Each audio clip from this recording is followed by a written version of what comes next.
Magandang hapon sa ating lahat mga idol. Ito pong muli ang inyong lingkod. Si Boyet ay muling bumabati ng isang magandang hapon. Ang paksa ng ating pag-uusapan ngayon ay may kaugnayan pa rin ito dito sa nakaraang rally ng INC. Bagamat hindi solid yung INC sa rallying ito at iba-ibang grupo o iba-ibang mga sekta ng pananampalataya ang dumalo rito, ay isang pangalan lang ang tinataglay nila. Di umano ay INC o Iglesia ni Cristo. Bagamat wala namang masyadong masamang nangyari o kinahinatnan yung nasabing rally sa Iglesia ni Cristo, pumuputok ang lahat. Iglesia ni Cristo ang pinuputukan ng sisi. At di umano sa Iglesia ni Cristo lahat ibinubunton yung perwisyo na nangyari dito sa nakaraang rally. Palibhasa putok ang pangalan ng INC o ng Iglesia ni Cristo, hindi na nababanggit yung pangalan ng iba-ibang sekta ng pananampalataya o ng anumang grupo na kasamang lumahok sa rallying ito. At lumalabas na ang rallying ito ay sa INC. Dahil nga tinagaringan yung We Are One. Pero mga idol, sa totoo lang, wala rin namang napala sa nangyaring rally. Dahil, kumbaga, tuloy pa rin ang kaso kay Marcoleta doon sa plunder. Pero mga idol, yung plunder na kaso, marami pala itong yung tinatawag na elemento. O hindi lang pala pag sinabing plunder pandarambong sa kaban ng bayan. At may kanya-kanyang paliwanag ang mga abogado tungkol dito. Kaya si Marcoleta, bagamat donation yung kanyang naging pera, papatak pa rin siya ng plunder. Dahil merong nagpaliwanag na isang abogado na kahit ito ay donation, bawal sa mga public official ang tumanggap ng anumang pera, mapapribado man yan o saan mang sektor. Kaya nga mga idol,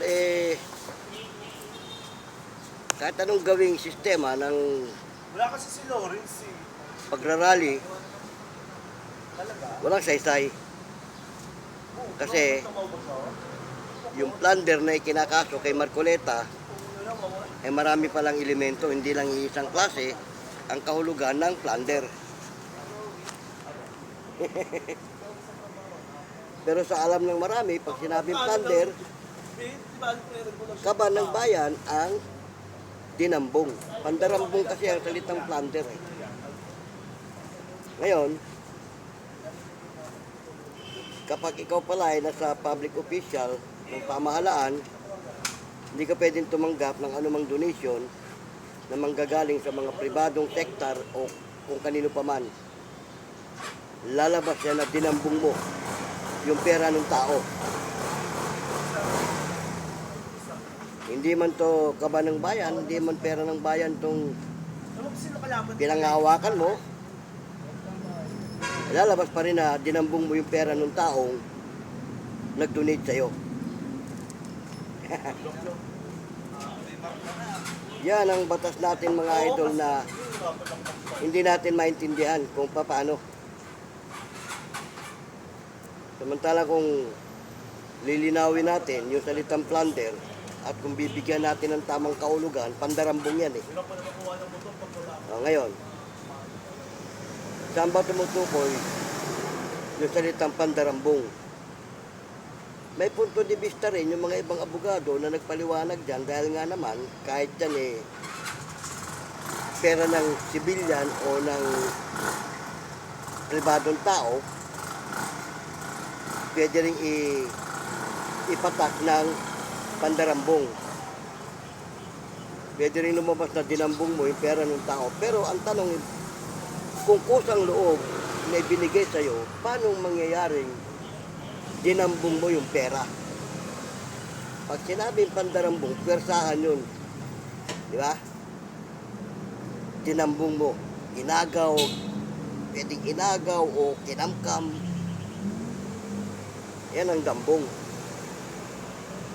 Pero siguro naman, common sense, kung kusang loob na ibinigay sa'yo, nung taong nagbigay sa'yo, gaano man kahalaki yan, milyon man yan o ano man yan, kung kusang loob, hindi pwedeng sabihin dinambong mo yun. Di ba? Kasi, pagtutukuyin natin yung talagang pandarambong, may halong pwersahan eh. By force eh. Ano ba? Inagaw. Pinwersa, kinuha, kinamkam. Sa mata ng tao at sa iba pa, yun ang pagkakaalam sa sinasabing pandarambong. Lalo na kung kaban ng bayan ang dinambong mo. Ngayon, mga idol, ito naman si Marcoleta, ayon sa kanyang sinabi, nakahanda naman siyang magpakulong kung sakaling mapatunayan na dinambong niya yung pera ng tao o ng mga nagdonasyon sa kanya. Kaya lang, ang masakit lang sa ating pamahalaan kung minsan yung nga, nababaloktot kung minsan yung batas. Kaya nga, ang ano ng iba, ang simpatya ng iba, bakit yung mga dapat kasuhan ay hindi makasukasuhan. Ganong malinaw naman yung mga pangyayari. Kagaya ng mga sangkot sa corruption. Ayun, bahagi na rin ang pandarambong yun dahil pera ng bayan yun na kung tutusin. Di ba? Ginamit sa hindi magandang paggamit. Ginamit sa pansariling kapakanan. Kaya lang kasi siyempre, yun nga, ang sinasabi at ipinag-aano ng INC, yung batas natin dapat huwag baluktutin. Itama ang dapat itama, ituwid ang dapat ituwid. Di ba? Kaya mga idol, nakakapagdamdam lang isipin na kung minsan kung sino pa yung nasa katuwiran at yung nasa tama, yun pa ang napaparusahan at nalalagay sa alanganin. Gaya ni Marcoleta, isa sa nagpupursige yan na mapanagot ang dapat managot doon sa mga nangyaring corruption. Siya pa ngayon itong pinananagot sa kasong pandarambong.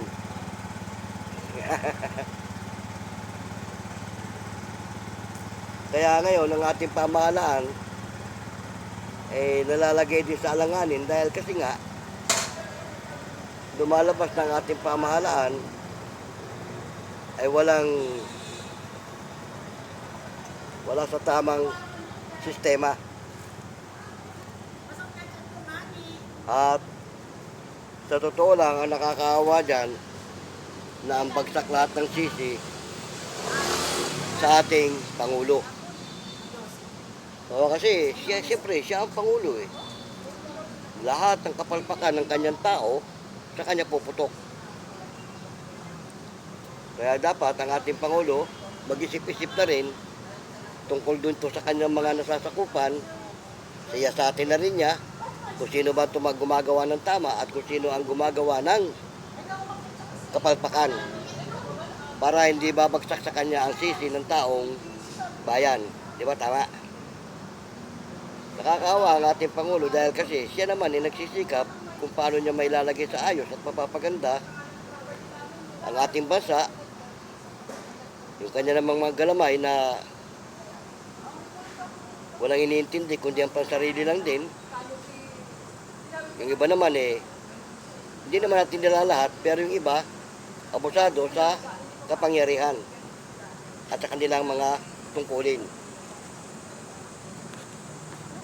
Yan mga idol, napagkukwentuhan lang naman natin dahil nga dito sa nasaksihan natin at sa nakaraang rally. Ngayon, wala pang linaw at wala pang magandang resulta kung ano ang ibinunga nitong sistema ng rally. Pero isa lang ang ating natitiyak, lumalabas na nagdala ng perwisyo sa taong bayan itong naganap na rally na isang pangalan lang ang nagtataglay, INC.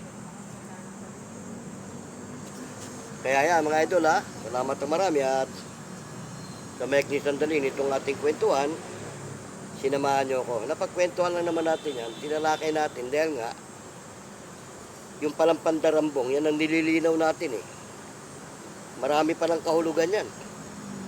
Kaya pala, kung ikaw man may pera, hindi ka na rin pala dapat mag-donate sa mga kandidato. Dahil mauuwi lang sa pandarambong. Kasi nga yung mga provision na tinalakay ng abogado, maraming kahulugan. Hindi lang pala yan tumutukoy sa isang bagay lang.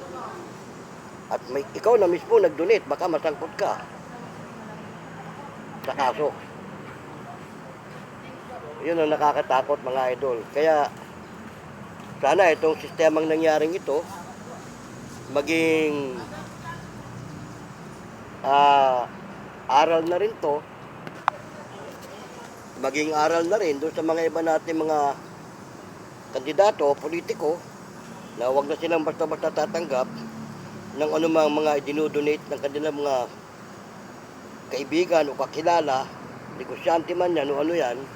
Mag-ingat na sila dahil kasi baka mauwi na sa plunder. Makasuhan kayo ng plunder tulad ni Marcoleta. Kinasuhan ng plunder at yung iba pa. Yan mga idol, napagkwentuhan lang naman natin dahil nga sa ating nasaksihan at sa ating naging karanasan ngayon sa sistema nitong kaso. Anytime, namang oras, pwede nang damputin si Marcoleta dahil doon sa isinampang reklamo sa kanya sa Sandigang Bayan. Paano mga idol Salamat ng marami at sinamahan nyo ako sa maikli sandali nitong ating kwentuhan.